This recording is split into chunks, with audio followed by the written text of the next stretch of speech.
Hello friends, स्वागत है आपका आपके अपने यूट्यूब चैनल राठौर्स कॉम्बिनेशन में। डिस्कस करेंगे आज हमारा टॉपिक है टेंस। तो हम डिस्कस करेंगे इस वीडियो में टेंस के बारे में कि टेंस कितने टाइप का होता है और उसके फॉर्मेट क्या क्या होते हैं। तो शुरू करते हैं हम अपनी आज की वीडियो।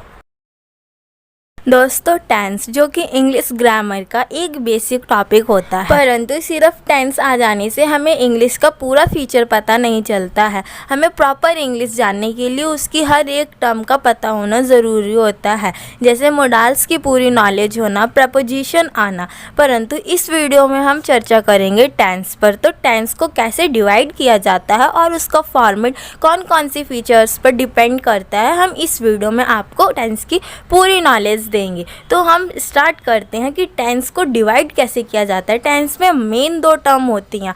फर्स्ट ऑफ ऑल होता है टाइम एंड सेकंड होता है वर्क। तो यही दोनों टर्म होती हैं जिन पर हम टेंस को पढ़ते, सीखते और जानते हैं। तो देखते हैं अब टेंस कितने टाइप का होता है।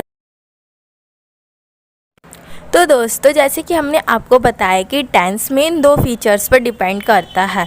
फर्स्ट फीचर होती है टाइम एंड सेकंड होता है वर्क। तो टाइम और वर्क को ध्यान में रखते हुए टेंस को डिवाइड किया जाता है। तो फर्स्ट होता है टाइम। तो टाइम के अकॉर्डिंगली टेंस को मेन तीन पार्ट्स में डिवाइड करते हैं। फर्स्ट होता है past tense, second present tense और फिर फ्यूचर टेंस। तो पास्ट, प्रेजेंट और फ्यूचर। फिर सेकंड आता है वर्क। तो वर्क के अकॉर्डिंगली टेंस को मेन चार भागों में डिवाइड किया जाता है। First indefinite tense, second continuous, third perfect and जो फोर्थ टेंस होता है वो होता है परफेक्ट कंटिन्यूअस, जिसमें हम वर्क को ध्यान में रखते हैं, जिसमें वर्क का चलना दिखाते हैं, होना दिखाते हैं और उसका कंप्लीट हो जाना दिखाते हैं। तो ये होती हैं फीचर्स जिन्हें ध्यान में रखकर टेंस को डिवाइड किया जाता है। तो अब हम पढ़ेंगे इन टेंसों के फॉर्मेट जो हमने अभी चर्चा की है। तो पास्ट, प्रेजेंट, फ्यूचर, इनको चार चार मेन पार्टों में बांटा जाता है, जैसे कि इंडेफिनिट, कंटिन्यूअस, परफेक्ट और परफेक्ट कंटिन्यूअस हमने आपको बताया।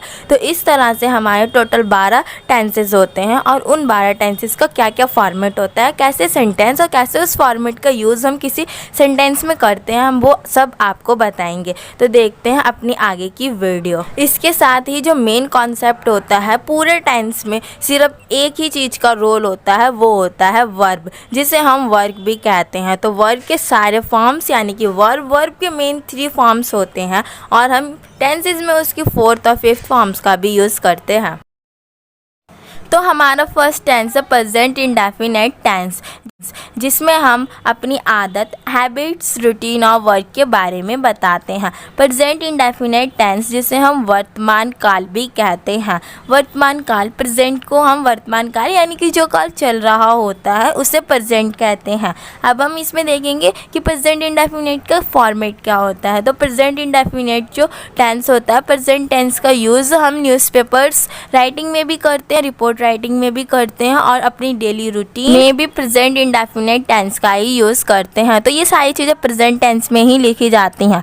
हिंदी में प्रेजेंट टेंस की पहचान करते हैं। अगर सेंटेंस के पीछे ता है, ती है या ते है शब्द होते हैं तो वो प्रेजेंट टेंस में ही आता है। और मेनली जो फॉर्मेट जो इंग्लिश ग्रामर की अकॉर्डिंगली रूल होता है वो कहता है कि आदत, रूटीन और वर्क की जिसमें बात की जाती है उसको प्रेजेंट टेंस कहते हैं। अब फॉर्मेट होता है सब्जेक्ट प्लस वर्ब की first form plus S plus object. तो सब्जेक्ट सबसे पहले आता है, उसके बाद हम वर्ब की फर्स्ट फॉर्म का इसमें यूज़ करते हैं।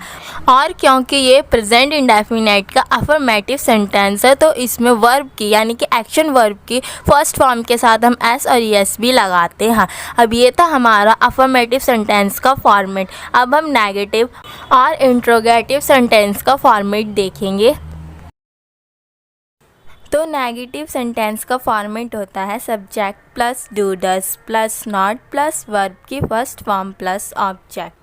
नेगेटिव सेंटेंस होते हैं जिसमें हम किसी काम के लिए मना करते हैं, जैसे राम पढ़ाई नहीं करता, राधा गाना नहीं गाती। अब है हमारा इंट्रोगेटिव सेंटेंस। तो इंट्रोगेटिव सेंटेंस का फॉर्मेट होता है do does plus subject plus verb की first form plus object. Interrogative sentence वो सेंटेंस होते हैं जिसमें हम क्वेश्चन पूछते हैं, जैसे क्या राम पढ़ाई करता है, क्या राधा गाना गाती है। तो इन सेंटेंस को हम बोलते हैं इंट्रोगेटिव सेंटेंस जिसमें हम क्वेश्चन पूछते हैं। तो ये तो हमारा नेगेटिव सेंटेंस का फॉर्मेट और इंट्रोगेटिव सेंटेंस का फॉर्मेट। इंट्रोगेटिव सेंटेंस में जो हमारे हेल्पिंग वर्ब जैसे कि डू डज है वो फर्स्ट ऑफ ऑल स्टार्टिंग में आती है, और नेगेटिव सेंटेंस और जो हमारे अफर्मेटिव सेंटेंस होते हैं उनमें हम इनको तीसरे नंबर पर यूज़ करते हैं। तो ये थी हमारे टेंस में इंट्रोगेटिव और नेगेटिव सेंटेंस के फॉर्मेट, और हमने अफर्मेटिव सेंटेंस के फॉर्मेट तो पढ़ ही लिए। अब हमारा इसी के साथ प्रेजेंट इंडेफिनिट टेंस भी कंप्लीट होता है। अब है पास्ट इंडेफिनिट टेंस, जिसे हम भूतकाल हिंदी में कहते हैं, बीता हुआ समय भी इसे कहा जाता है।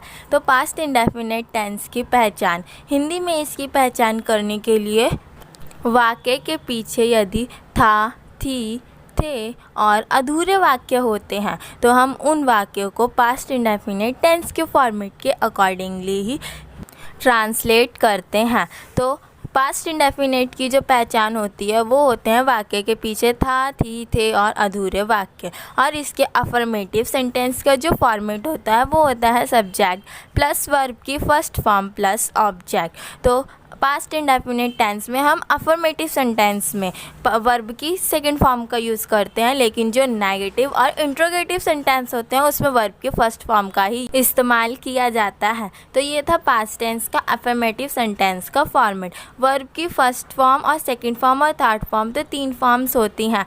ये वर्ब की जो फॉर्म्स होती हैं वो आप ऐसे समझ सकते हैं जैसे गो, वेंट, गॉन। तो गो इसका मतलब होता है जाना, फिर वेंट जिसका मतलब होता है गया, जिसका हम प्रयोग करते हैं पास्ट इंडेफिनिट टेंस में, क्योंकि पास्ट इंडेफिनिट टेंस की जो पहचान होती है वो होती है अधूरे वाक्य। तो गया ये एक अधूरा वाक्य है, और फिर होता है गॉन, तो ये होती है थर्ड फॉर्म। तो ऐसे ही हर एक जो एक्शन वर्ब होता है उसकी 3 फॉर्म्स होती हैं, जिसमें हम पास्ट इंडेफिनिट टेंस में हम वर्ब की सेकंड फॉर्म का यूज़ करते हैं। तो ये था पास्ट इंडेफिनिट टेंस के अफर्मेटिव सेंटेंस का फॉर्मेट। अब हम देखेंगे इंट्रोगेटिव और नेगेटिव सेंटेंस के फॉर्मेट। तो फर्स्ट ऑफ ऑल हम देखेंगे नेगेटिव सेंटेंस का फॉर्मेट क्या होता है, फिर इंट्रोगेटिव सेंटेंस का फॉर्मेट।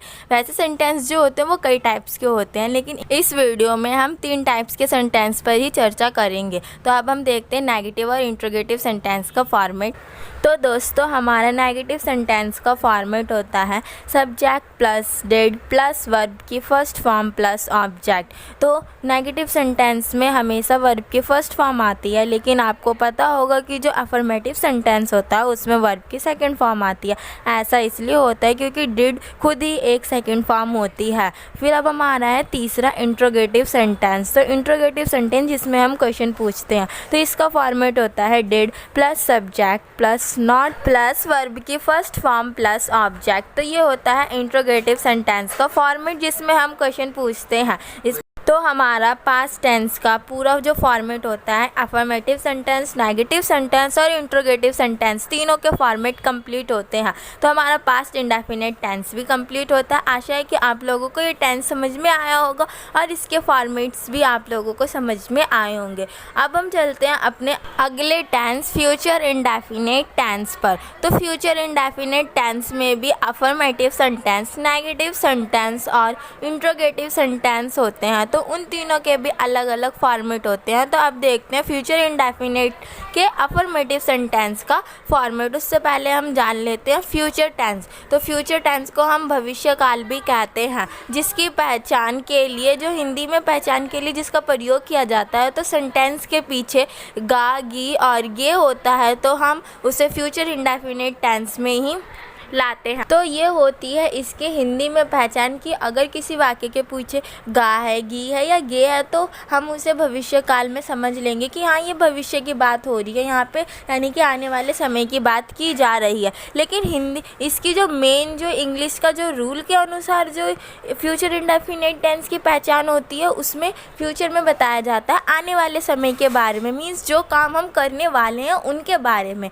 तो ये होता है फ्यूचर इंडेफिनिट टेंस का जो इंग्लिश के अकॉर्डिंग, इंग्लिश ग्रामर के अकॉर्डिंगली जो रूल होता है उसके अकॉर्डिंगली इसकी पहचान।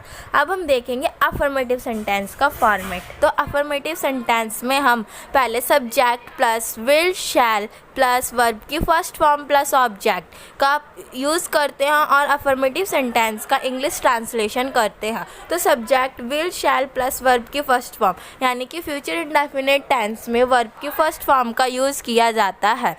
अब हम आपको इसी फॉर्मेट के अकॉर्डिंगली एक सेंटेंस चेंज करके दिखाते हैं। जैसे कि सेंटेंस है, मान लीजिए कि वह बाजार जाएगा, तो इसमें गा, इसकी हिंदी पहचान के अकॉर्डिंगली अगर वाक्य के पीछे गा गी गे आता है तो वो फ्यूचर इंडेफिनिट का ही वाक्य माना जाएगा। तो इसके पीछे गा आ रहा है, तो हिंदी की जो हमारी पहचान है वो इस पर एकदम फिट बैठी है। इसके अलावा जो हमारी जो इंग्लिश ग्रामर के रूल के अकॉर्डिंगली पहचान होती है कि आने वाले समय की बात की जाती है फ्यूचर इंडेफिनिट टेंस में, तो इसमें आने वाले समय की ही बात की जा रही है कि वह बाजार जाएगा। अब इसको हम इस फॉर्मेट के अकॉर्डिंगली कैसे चेंज करेंगे, तो वह को हमें पता है कि लड़के की बात की जा रही है, तो ही और शी, इन दोनों में से तो शी लड़कियों के लिए यूज़ किया जाता है, लेकिन ही जो होता है वो लड़कों के लिए यूज़ किया जाता है। तो हम पहले लगाएंगे सब्जेक्ट, तो सब्जेक्ट हमारा ही हो जाएगा। उसके बाद हमें लगाना है विल या शैल, तो ही के साथ हमेशा विल का ही यूज़ किया जाता है।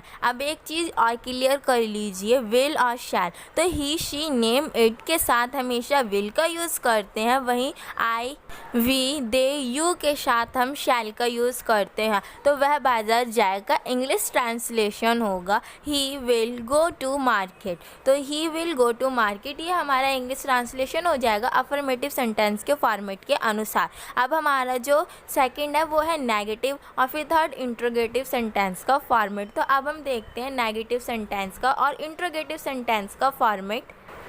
तो नेगेटिव सेंटेंस जैसे राम पढ़ाई नहीं करेगा, या वह मार्केट नहीं जाएगा, या राधा खाना नहीं पकाएगी, जो भी सेंटेंस होता है जिसमें हम नहीं करते हैं, उस काम को न करने की ही बात करते हैं, तो वो हमारे नेगेटिव सेंटेंस होते हैं। तो अब हम देखते हैं फ्यूचर इंडेफिनिट टेंस के नेगेटिव सेंटेंस का फॉर्मेट। तो इसके नेगेटिव सेंटेंस का फॉर्मेट होता है subject plus will shell plus not plus verb की फर्स्ट फॉर्म प्लस ऑब्जेक्ट। तो ये होता है नेगेटिव सेंटेंस का फॉर्मेट, जिसमें हम विल शैल में से किसी एक हेल्पिंग वर्ब का यूज़ करते हैं। अब हमारा इंट्रोगेटिव सेंटेंस का फॉर्मेट। तो इंट्रोगेटिव सेंटेंस जैसे क्या वह बाजार जाएगा, या क्या राम पढ़ाई करेगा, तो इस टाइप के सेंटेंस जो क्वेश्चन की फॉर्म में पूछे जाते हैं इंट्रोगेटिव सेंटेंस कहलाते हैं। तो इंट्रोगेटिव सेंटेंस का फॉर्मेट होता है विल या शैल, इन दोनों हेल्पिंग वर्ब का हम यूज़ पहले करते हैं, प्लस सब्जेक्ट प्लस वर्ब की फर्स्ट फॉर्म प्लस ऑब्जेक्ट।